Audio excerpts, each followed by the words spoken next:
Wyrd Realities explores the paranormal, preternatural, and supernatural worlds that surround us. Here we delve into those topics that challenge us to think outside the limitations of realism, where we test the boundaries of imagination and are forced to think outside the confines and restrictions of what is normal. We are the creators, the writers, the artists, and the insane. Welcome to our Wyrd Realities.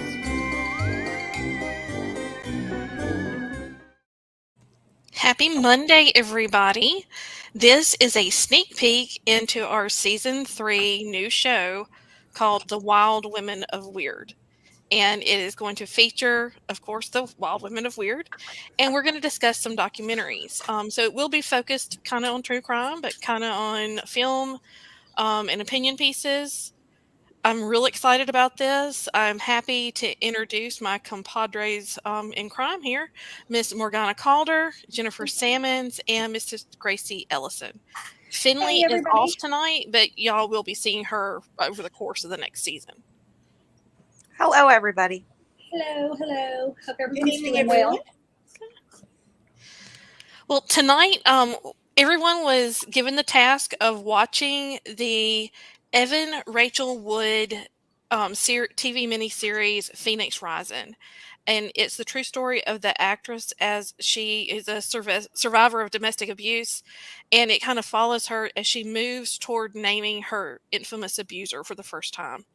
I was blown away by this. I don't know about y'all, but this just really, I kind of followed this over the last couple of years just on social media, but I had no idea. I will go into just off the top of saying. Sorry about that. Sorry about that. Did I do something? No, I was trying to get to our comments. I could see if we had some people. Gotcha. But I mean, I will say first, I have not followed this at all. So watching that, I did get a lot of stuff that I was not completely aware of. I mean, you hear bits and pieces, but unless you actually get into it and read it and do the social media and everything, you really don't know everything that's going on. But there's nothing about him that should come as a surprise to anybody. Oh, exactly. And hey, Landa. Hi, Landa. I wish Landa was here with us. I bet she has stuff to say too. Oh, yes. Absolutely. Well, for those unfamiliar with the case, Evan Rachel Woods, when she was 18, 19 years old, she was targeted and pursued and groomed by the artist known as Marilyn Manson. And he was 37, 38 at the time. Yes. So twice her age. Hey, Michelle Nagy, how are you? Hi, Michelle. Yes, he was definitely, and I've always said, and age really doesn't matter, but an 18-year-old kid cannot consent to a 37-year-old man and understand the consequences of that choice. Exactly. No. I mean, she's still a kid. He's a grown-ass man. Brain is still forming at that time. Yes. I thought I knew everything at 18. I knew nothing at 18. Oh, no. I mean, I look at, people in their 20s now, and I call them kids. Mm-hmm. Yeah.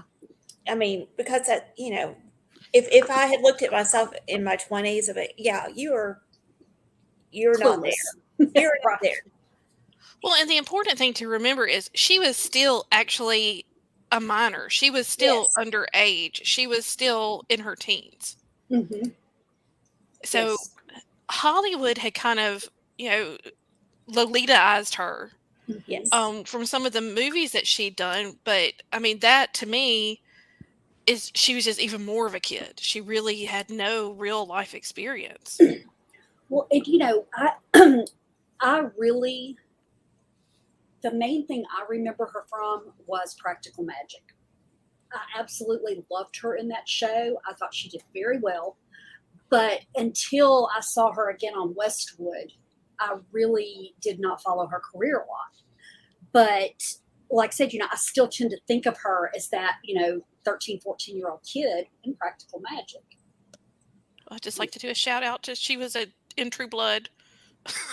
That is Yes. correct. She was in True Blood.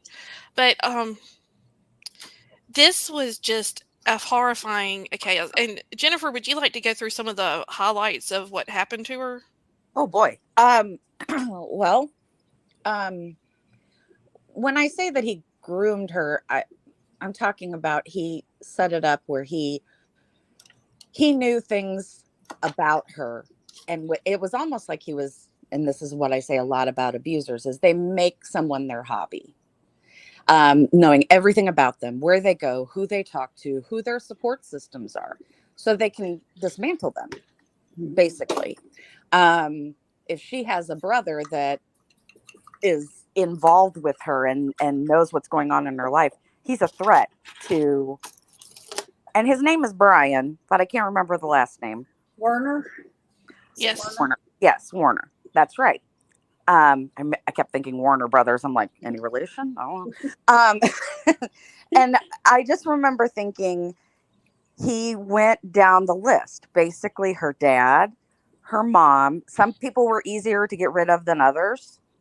Mom is probably was trying to get her out. They really skimmed over it, but she stopped talking to mom, which tells me mom got too involved and tried to, I mean, I know there was the whole thing with the finances, but mom was trying to get her away from him.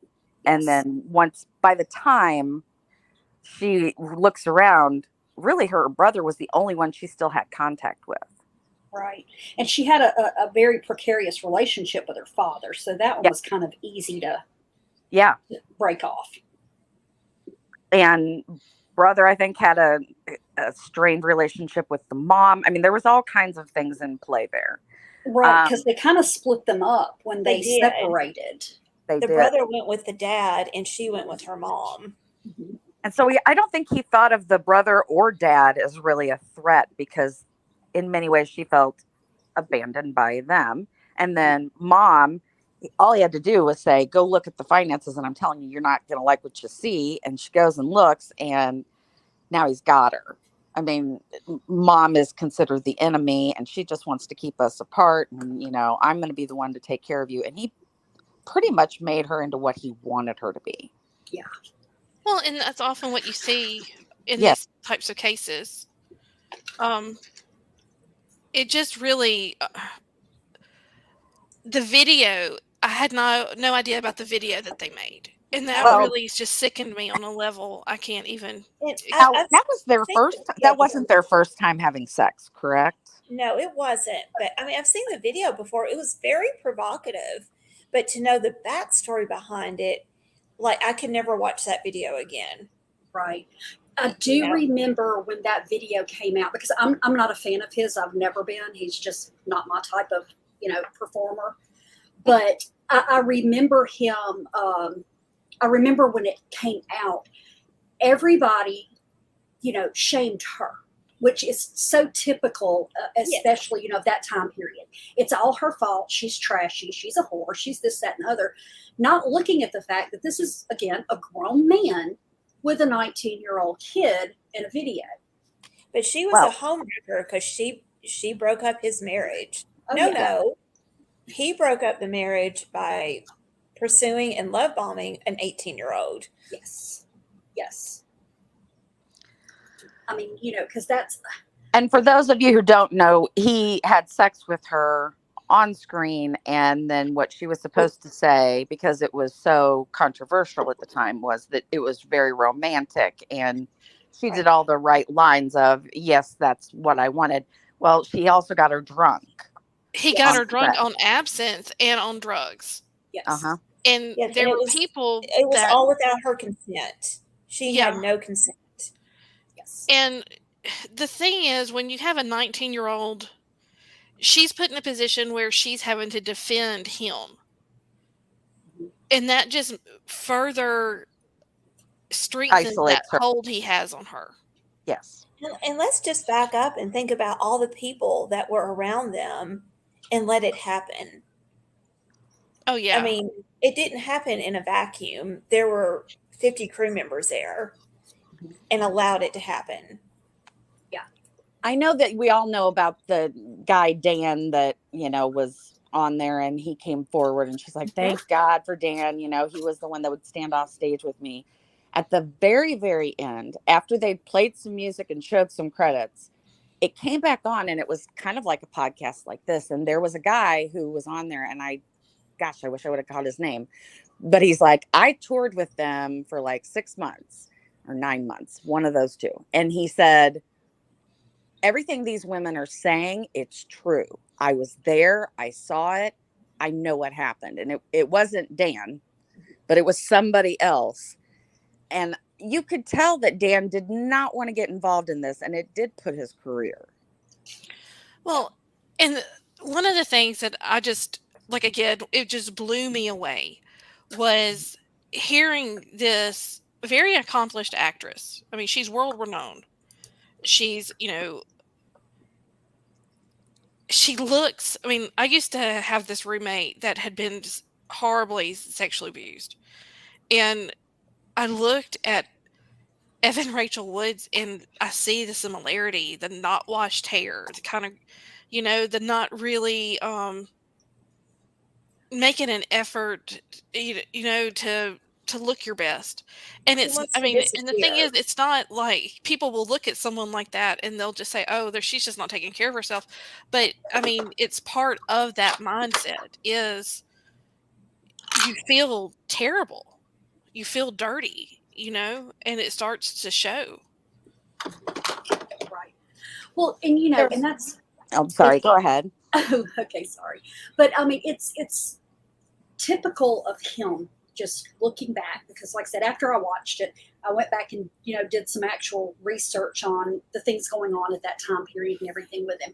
Everything that has come up in his life that he's really got some culpability in, his go-to move is to sue. So she starts, pursuing this, and he immediately has a lawyer on it.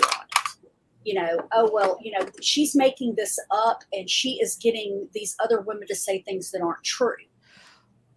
Well, and let's keep in mind how many years she went without naming him because she was so afraid of him. Right. Exactly.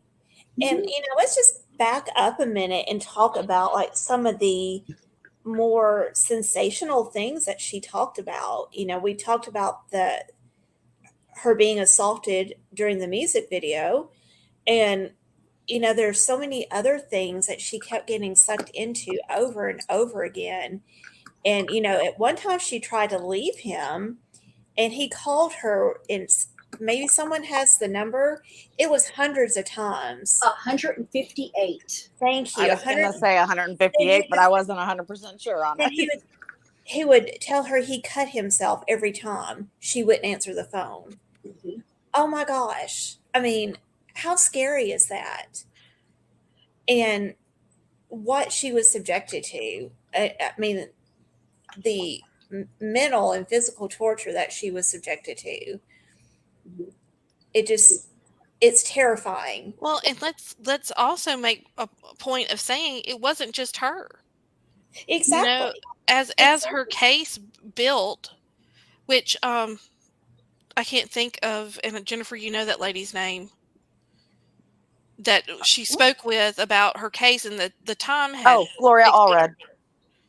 Yes, Allred. And that's who encouraged her to get the law changed. And that's kind of what led her on the path of becoming an activist and speaking out about this. And furthermore, what led her to eventually naming him was exactly the sheer volume of women who had the same thing happen, from inner thigh branding to blood exchanges. Yeah. What would you call that? I can't remember what they called it. But he controlled their eating habits, how much they could eat. He controlled their sleep patterns. He kept them drugged up and on alcohol while they were sleeping. Yeah. And I know, well, I know firsthand the whole, oh, I cut myself, or oh, I'm going to kill myself, is such I hate saying the word common, but it really is. Somebody that is narcissistic and they can want to control you. They're going to try everything they can to make you feel responsible so that you'll come back. Oh yeah. And suicide's a big one. This is just a personal note. My second husband cut himself, and it was my fault because we were getting a divorce. Yeah. So he had to go to the emergency room, but it was my fault. It's whatever works. Yeah. They'll do whatever tactic works. If the tactic is, I'm going to hurt myself if you leave me, okay, if that works, then and she stays because of that, that worked. If it's, I'm going to hurt you, I'm going to strangle you, I'm going to hit you in the face, I'm going to do whatever it takes. I might just have to push you on the bed and say you're not going anywhere. Whatever works, that's what they'll do. Mm-hmm. To get her to stay. Taking the keys away, taking your ability to leave, shutting the door, locking you in. Mm-hmm. I think the most disturbing story in the whole thing was the one with the kneeling bench. Yeah. That sent I can't even imagine. Well, mine was make sure she never tried to escape again. Yes. The fact that she was Jewish and the things that he would do with the Nazi memorabilia, I guess, items with her. He had chained her to a kneeling bench and proceeded to beat her with a Nazi whip. Mm-hmm. And, that abuse was so bad. And when she was talking about that particular incident, I mean, you could just see the fear and terror that was still with her. I mean, it was all over her face, and you could tell that she had been through hell and back. Well, and that was one thing is because people will say, and I've heard them say it is, oh well, she's an actress. Well, let me tell you, she's not that good. Right. No. Right. Well, and that was one thing too that, and this goes back to victimization. Is she commented more than once about, he would talk about, oh, Hitler was the first rock star and Hitler this and Hitler that. Mm-hmm. And she would say, I thought it was just irony, he was being ironic because of who and what he was. Instead of, even now, instead of her saying, no, he was a sick jerk, he's got that little bit left that, she really didn't want to think that he was that bad. That all of it was intentional and that was really who he was. Well, and you have to remember that she's also defending herself. Right. Why did I stay with somebody who was that awful, right? So if I stayed with somebody that awful, then I really don't have a good reason. But if I thought he was just being ironic, I didn't really think he was that terrible. Well, the world thought he was just being ironic, Yes, yeah, that's right. They did. And I do listen to his music. I'm not going to, perpetuate that I don't. I do. Mm-hmm. But I mean, I always have kind of thought about him as someone with a biohazard over their head, Mm-hmm. Right. I remember when he was on MTV for the first time at the music video awards. Oh, wow. He was the very last act. I don't know what was going on, but Chris Rock was the one hosting it. Yes. And when he performed, he came out, he looked like he'd been drugged for days. Like he just didn't look like a normal right person. Yes. And after he got done, Chris Rock goes, run to church. Yes, he did. He sure did. And you could tell, because they were kind of panning out over the audience too, and people were like, what did we just watch? Yeah. Because wasn't he in the corset and pantyhose? All I remember is Chris Rock's face. Like, yes. What the hell was that? Jennifer, I'm going to have to find that on YouTube and revisit. Oh, it is so funny. I got to watch it again now. Yeah, because that was honestly, I think, the first time I had seen him perform also. Because like I said, I mean, Hadley, I would in no way judge you because you listen to his music. He's just not somebody I've liked, but I'm like, wow, people pay money to go see this guy. Well, I'm going to tell you, I'm naive. Back in the late 90s, when he, really started becoming popular, the first time I ever heard his music was in the Matrix soundtrack. And I'm like, oh man, that's a cool song. Mm-hmm. And I started listening to some stuff on the internet. I hadn't even seen him. Mm-hmm. And then when I saw him, I'm like, oh my. I need to pray. I'm not even gonna act. Like I said, I'm not even gonna act like that. I mean, I've got friends who've gone to the concerts. I wouldn't pay money to go see him in concert, but I have liked his music. I mean, I can appreciate his efforts as an artist, but that doesn't make what he does to these women okay. No, absolutely not. And absolutely not. The thing that really, when listening to, because like I said, it wasn't just Evan Rachel Wood. At some point, there's a group of women who've come forward, and they're having a group meeting with the little guy that used to be, I guess like a grip or whatever for their backstage group.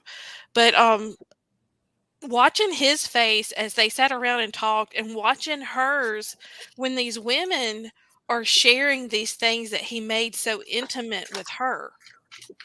Mm-hmm. Like, because earlier in the show, she talks about she got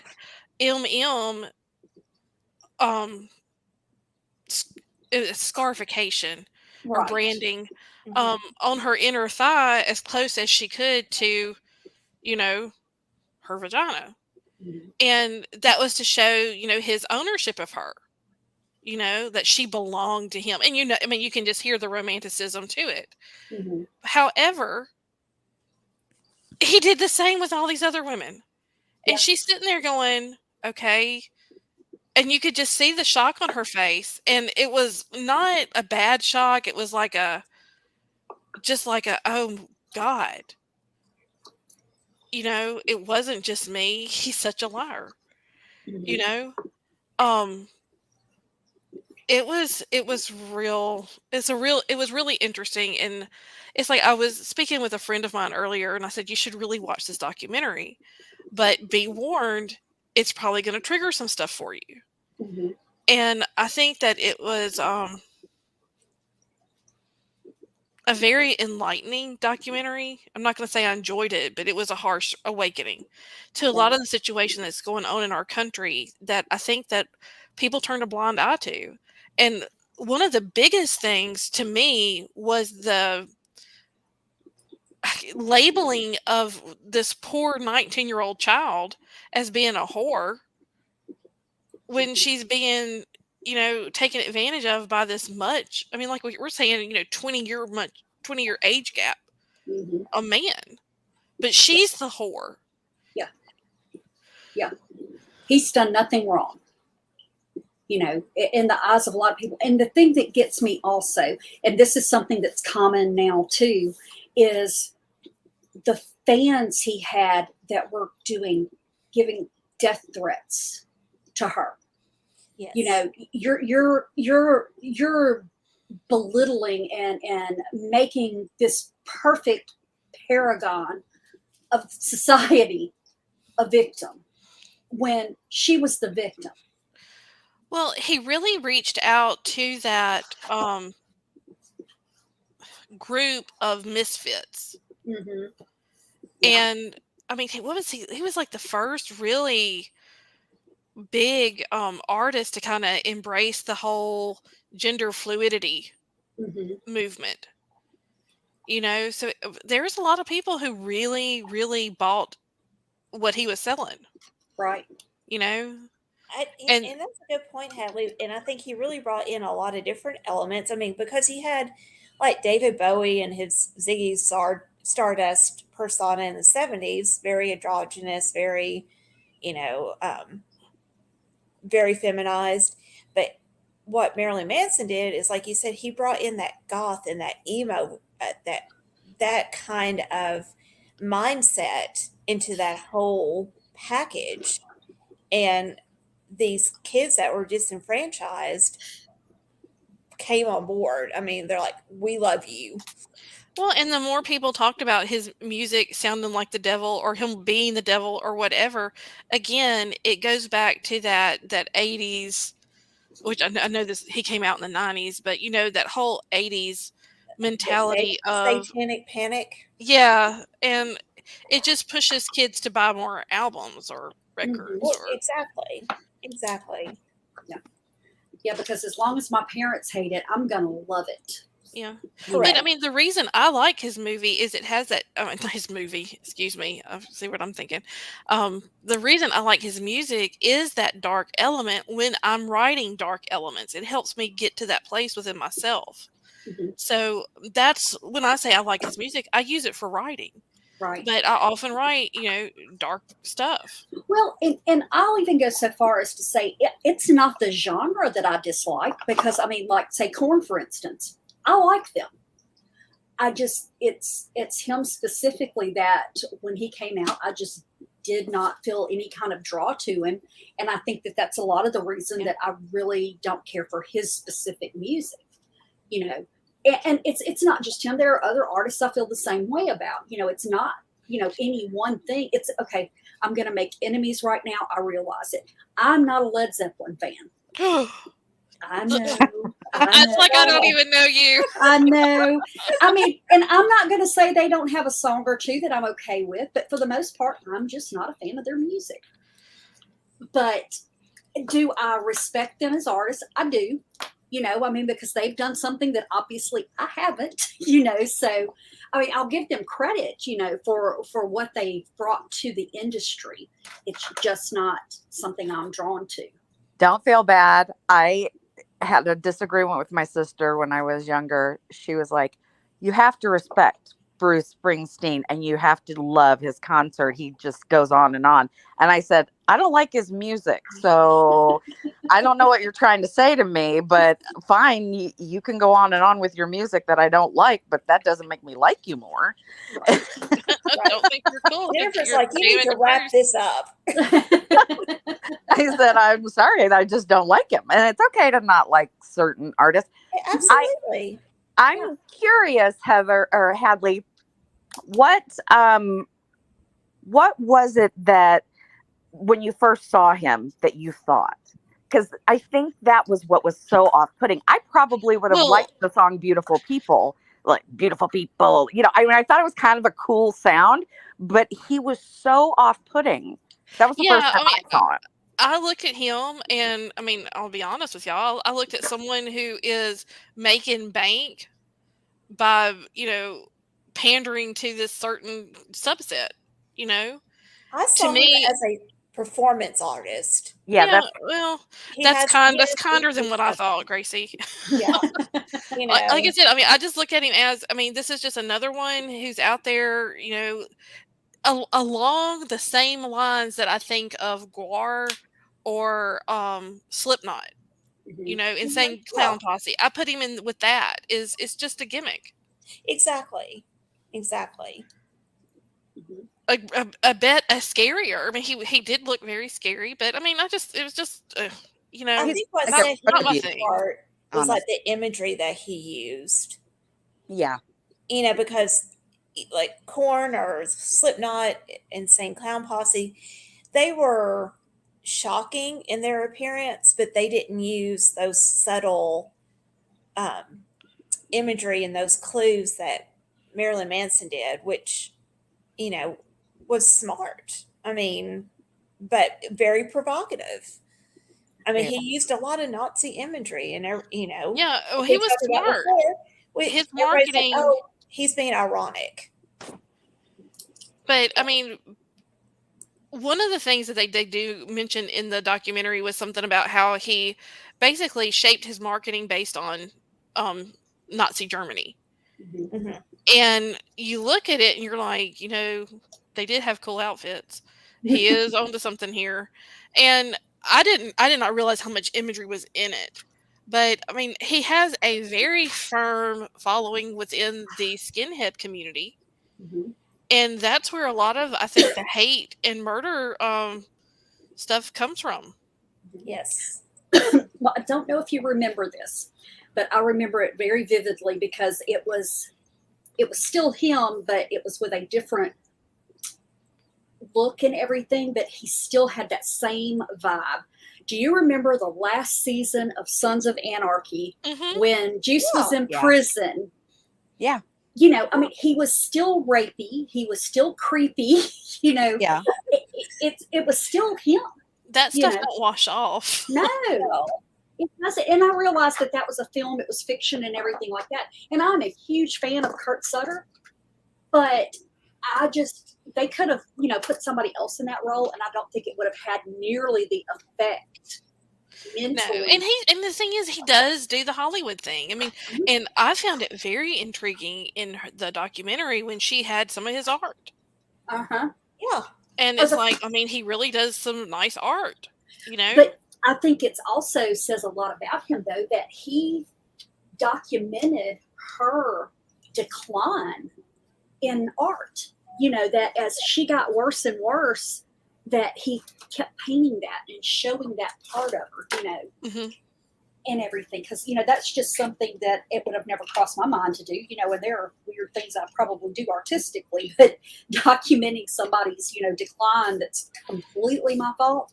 Well, he put himself in a godlike, figure in her life. Yeah. Can I ask, do we know of him doing this to anyone else prior to her? Because I think one of the things that I remember her saying, there was a couple of things that made me ask this question. One, he supposedly put an E on his inner thigh to match her M. Most of the women, even one of the women said, do you really want to know what happened to Evan? Because it's going to be 10 times worse to you. Yes, I remember that.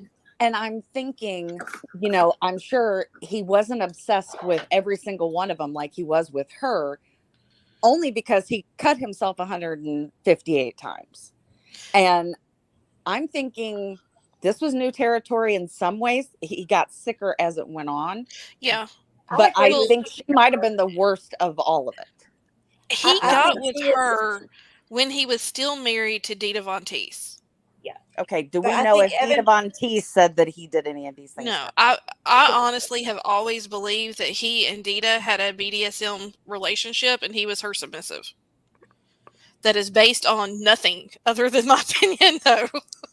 But that's just the impression I've had of that relationship, was that she left him. She's never said much about him. She says that, he was getting out of control with his drug use.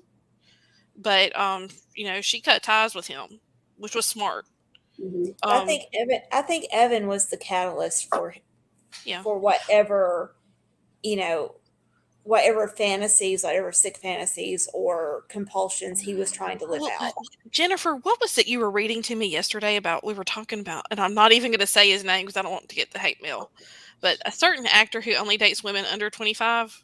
Yes. Can you read that bit to me that you read last night that was so poignant? About which part of it? About the brain. Oh, basically your brain is not fully developed until you're about 25.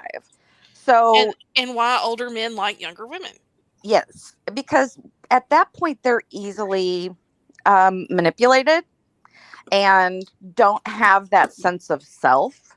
I mean, if you think back, when you were 22, you really didn't know who you were yet. You just didn't. Your brain hasn't fully actually formed to become who you're going to be.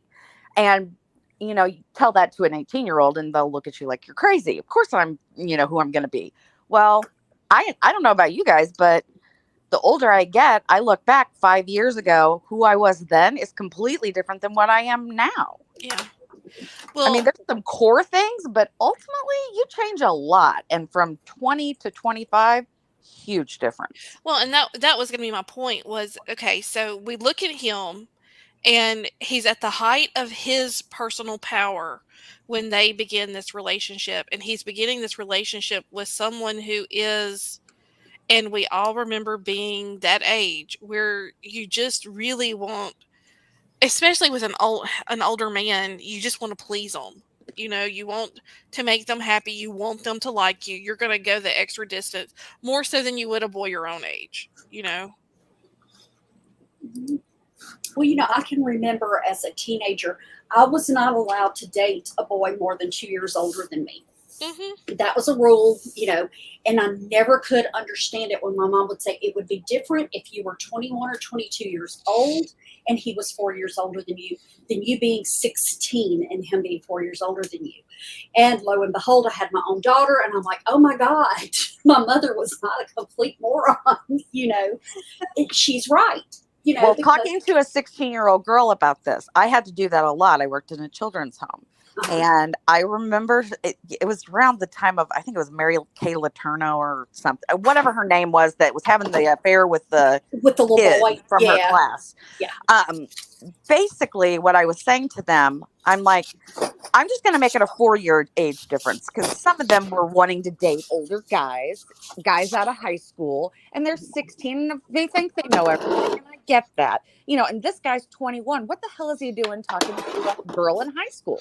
I just don't, that doesn't compute. And I said, I'm going to give you an example. Would you date someone 5 years younger than you, 11 years old? No, of course not. Well, why not? Because they're not even like, they're not ready for that. Like, what dating is. And I said, yeah, neither are you. Mm-hmm. And it's amazing, because they'd want to fight me. I said, I promise you, when you turn 21, you're going to look back on that guy and go, ew. Mm-hmm. Yeah. That's, I knew someone years ago, his friend who was 21 years old took his 11-year-old on a date. And I'm like, you don't see anything wrong with that? He's still walking around alive. Oh, well, I mean, she's mature for her age. No, she's not. She's 11. My daughter's 10. Like, no. And as her parent, I just couldn't understand why he's defending this guy. I'm like, this is someone that you should be able to trust with your child, and he's taking full advantage of that. She's a baby. And I never could get it through his head that you should not be okay with this. Which, of course, makes me question him even more, but still, I mean, how is that okay? I mean, it's kind of like someone else I knew, her father's friends. He used to let them take her off and stuff when she was 12, 13 years old. The father was known for a fact to have molested underage girls. And I'm speaking to my mother about it. She goes, well, I don't think he ever did anything to her. That was his daughter. I'm like, Mom, come on. You can't bank on that. I mean, somebody that'll do that to a little girl or a little boy, I don't think it matters that it's your child. And maybe I'm wrong, but I just feel like, I don't feel like there's a cure for pedophilia. I think there's one solution for it, but the whole mindset that, a certain age, if a girl or a boy is mature enough, makes it okay. People need to understand that consent's more than permission. There's a lot more to it than just, it's okay. Well, even deeper, we go into the in the last couple of years, and Gracie and I we've followed this story. There was a lot of pushback for her making this documentary. Mm-hmm. A lot of people came out and hit on his side of the fence, Mm-hmm. and that was one of the things that, if you watched even the very end, you could see like he filed obviously. I can't think of what he filed. But yeah, I mean, basically that this was bullshit, and he was countersuing her. What he did is he took on that.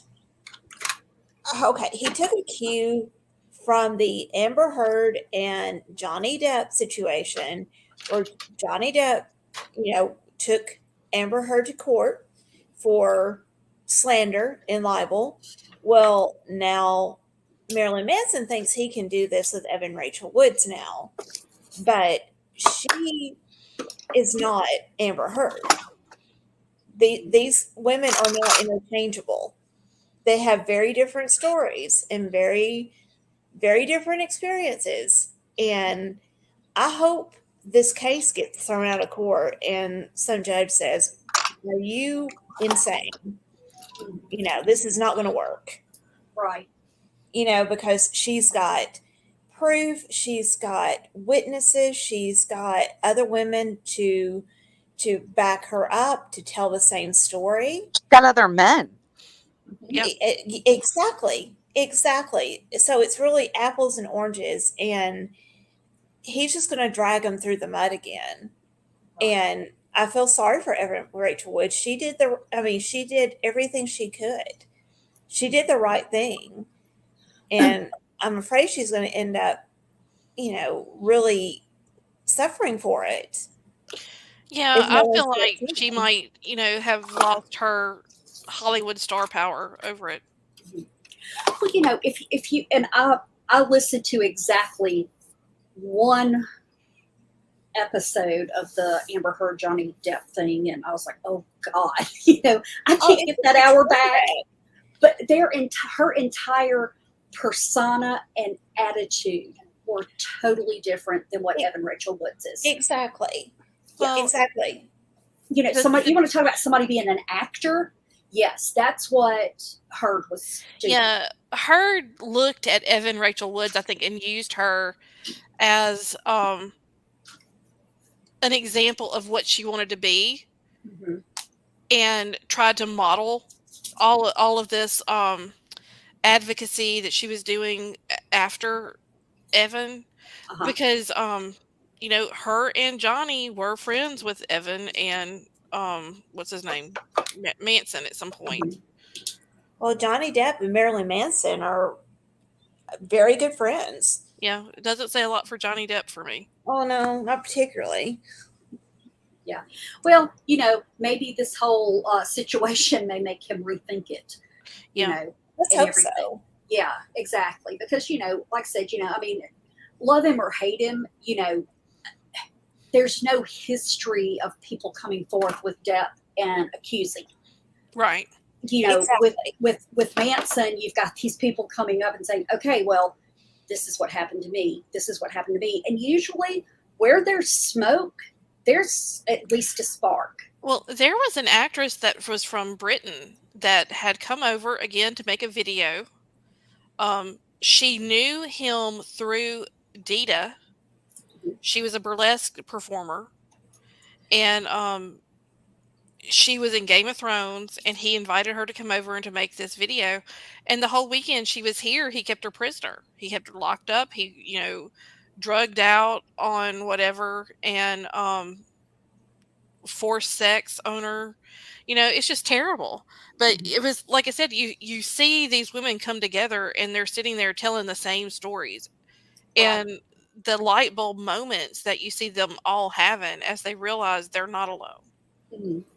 Well, and when the whole Me Too movement started and everything, I think one of the biggest arguments I had with people was, why did they wait so long? Unless you've been a victim, it's difficult to understand the things that prevent you from going forward. That there are, oh God, what about my home? What about my job? What about people believing me? What if they turn around and say it's me? There are so many reasons. But then when these women started seeing one another come forward and tell their stories, then they're like, okay, it's not just me. And the same with Bill Cosby. Right. And I can remember years to process trauma. Yes. It takes years to process trauma. Absolutely.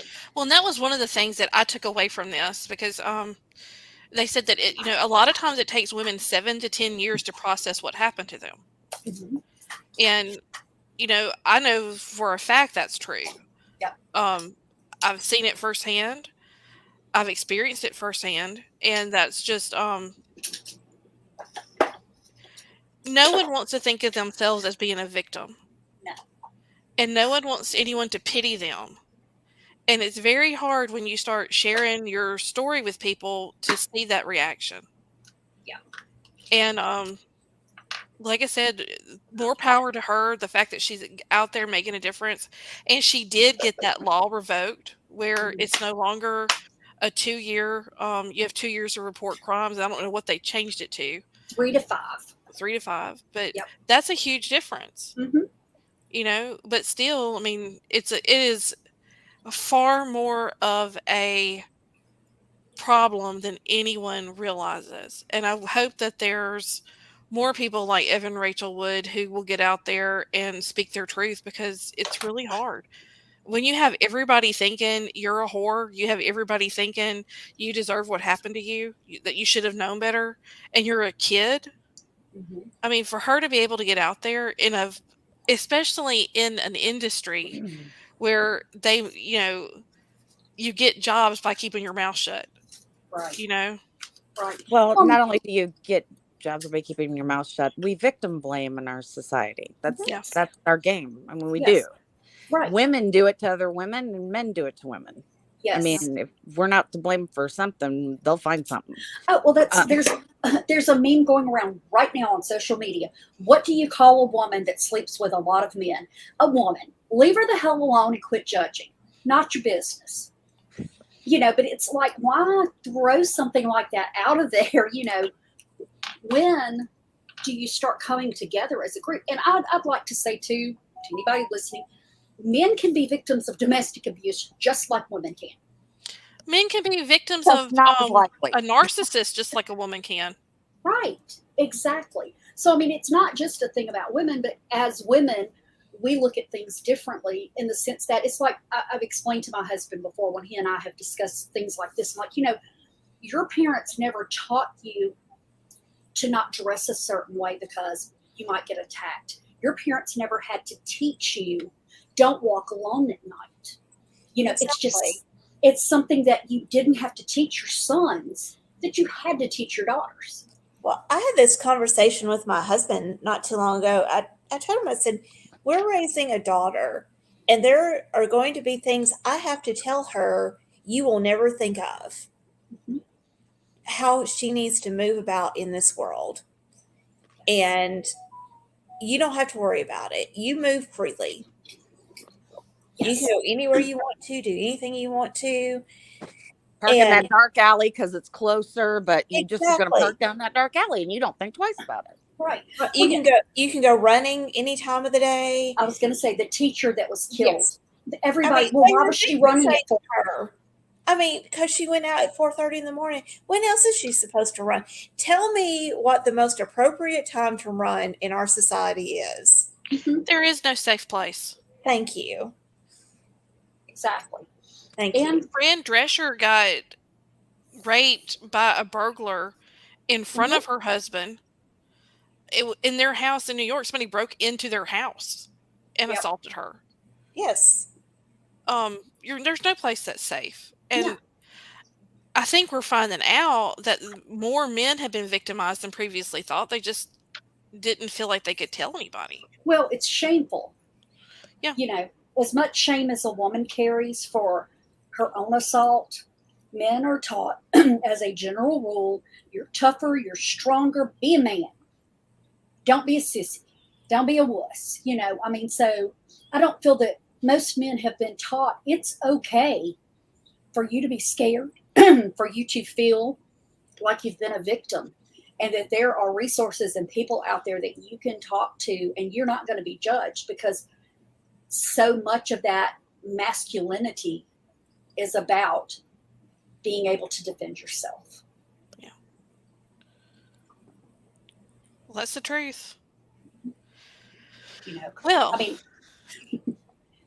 that's a depressing thought, but it's a depressing society. Yes, it is. Well, and we need to talk about these things that people know. I mean, I had a girl in the last week.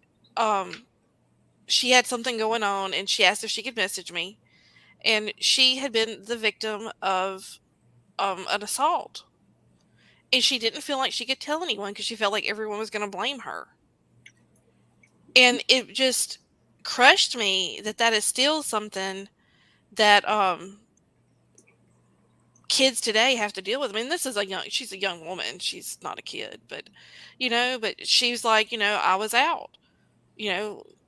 My parents are gonna be mad at me. And it's just again the shameful, the humiliation. Right. And then she couldn't get any help when she went to to asking for help because she didn't have proof. Right. Right. So. Because, and that's, again, you have these discussions. That's why I try to stay off social media anymore because I get too involved. But, talking about the fact that only a handful of rapes ever get to court, much less get, punished for what they've done. Because all of the proof is on you, is on the victim. But you remember the girl that was passed out at the frat house several years back, and the judge gave the kid 3 months because he had suffered enough. Oh, yeah, I remember that. I'm like, Landa is saying that we have to normalize talking about it. We do. Yes, we absolutely do. And, I know my son-in-law has commented before because my daughter made some comment, and I'm like, well, hell yeah, that's what she thinks. That's what she was taught to think. Oh, this is your fault. No, my daughter's not ever going to be a victim. And then you have men of an older generation that say the most horrible things. I saw something, a politician, I don't know who it was, it doesn't even matter, but he was like, oh, for women that are being assaulted, you just need to lay back and let it happen. Right. I remember that. Do you remember that? I'm like, yes. How that sounds like one of our representatives. Is that the one that said, like, you can't get pregnant if you're being raped? Yes. That was Missouri guy. Yeah. Oh, women have a way to shut that down. Oh, yeah. That was my guy. Yep. Yeah. I live in Missouri. That was him. I'm sorry. Well, I mean, and that's when you want to say, well, I tell you what, dude, bend over and let me shove something up your butt and just let it happen. Yeah, and just let it happen. I mean, and I remember being taught this in school. If you're ever assaulted, don't fight back. You stand a better chance of surviving. It's not in my nature not to fight back. Oh, hell no. That's the reason I got the hell beat out of me years ago was because I fought back. Because my dad taught me, you fight, you do what you need to do to survive. If you don't fight. Okay, I want to make sure to correct the record after you get done. I'm so sorry. No, it's okay. Because I mean, statistically, you probably should not fight. That's actually not the case. And if they try and take you to somewhere else, you Don't fight go. like hell to stay where you don't go because they're only trying to get you away from a place that others can see you. They're trying to get you in another location where they can't. This is a really good discussion for that documentary that I suggested, Allison. Yes. Yes, and I'm sure we'll talk more about this. Yes. We're coming up on our hour, so I want to go ahead and start shutting things down. Okay, can I really quickly correct the record, though? Yes. Okay. If rape is inevitable, you should lie back and enjoy it. That was actually a Michigan guy, but the guy who said that your body has a way to shut down and you won't get pregnant if you just, if you're being raped, you won't get pregnant. Basically, that was the guy here. Yeah. He lost. I'm sorry. I apologize. That's even scarier. There's 2 of them. So there's been more than that. There's been more, absolutely. And I've heard a lot of them lately. I know, and that ticks me off worse than anything. But what ticks me off worse is hearing a woman spout that crap. Yes. Oh, I know, right? Like, you should know. Okay. So, like the 13-year-old girl should be, grateful, and that's an opportunity for her. Yeah, that's it. Okay. So next episode, we're going to be watching Bowling for Columbine. So we will be doing these fun little documentary deep dives once a month. And if y'all want to watch along with us, that's the one that we have planned for next month. Morgana, in closing, what was your assessment of this movie or this documentary series? I I'm not going to say enjoyed. I think that's a bad choice of words. I think it's something that more people should watch because I feel like if you don't have an understanding of what it's like to be a victim, she does very well, with how it made her feel, how the methods he used to isolate her and continue to keep her as a victim. So I think it's definitely worth watching. And I think it was well done. Gracie, what about you? Absolutely. I agree with Morgana that I can't say I enjoyed it, but I was still intrigued. I was riveted by the documentary. And I think it's something that we do need to talk about. I mean, I think the terms gaslighting, love bombing, grooming, those are terms that we've just recently started talking about in the last few years. And the more we talk about it, the less people can get away with it. So I think she has shined a light on this particular issue because it's not just for famous people. It happens to all over, from all, walks of life. These things can happen. And if you can show a girl, hey, this can happen to her, you know, that that gives them an idea that, hey, I can get away from this. I don't have to have this happen to me. Jennifer? I thought it was really good. It highlighted those things that, I feel like I've talked about I used to be harpy about it almost. I had to work with that field. So um, it makes me sad that he's created so many more victims. Yes. And I think that was one of the big motivators for her is she saw he's doing this again and again. And it was one of the reasons I went into that field, to honestly, because I wanted to stop it at where it starts, and maybe if you can get them help before it gets that dark.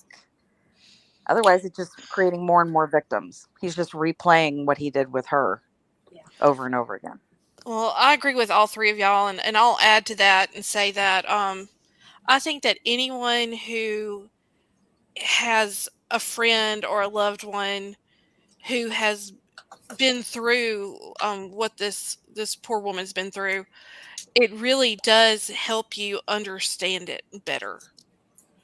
So I recommend that it definitely, if you want to have a better understanding of someone who's gone through that trauma, I think it would definitely help with that as well. But this was a great show. I appreciate y'all for coming. I know it's been a little sketchy for us four to get together, but I think that this is going to be a really fun. I know the topics isn't fun, but I always enjoy talking with you four. Y'all are you three are my trusted confidants in crime. So I definitely look forward to hitting these hard topics with y'all. Awesome. Hey, real quick, guys, is Bowling for Columbine anything anybody's seen? No. I have not seen it. No.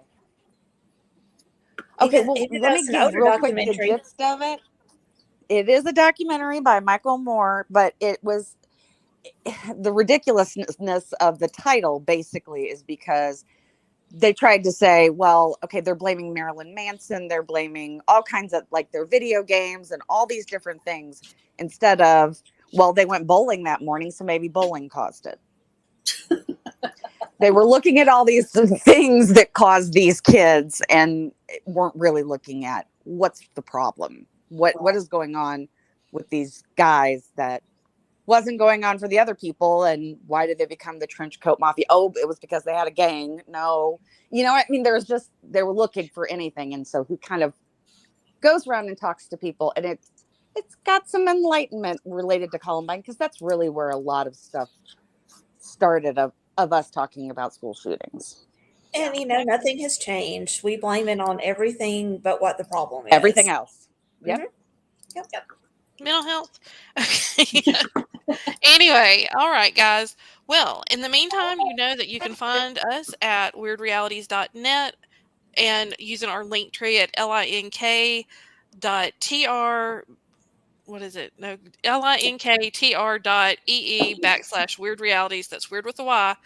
And until next time, everyone, stay weird. Bye. Bye-bye. Take care. Bye.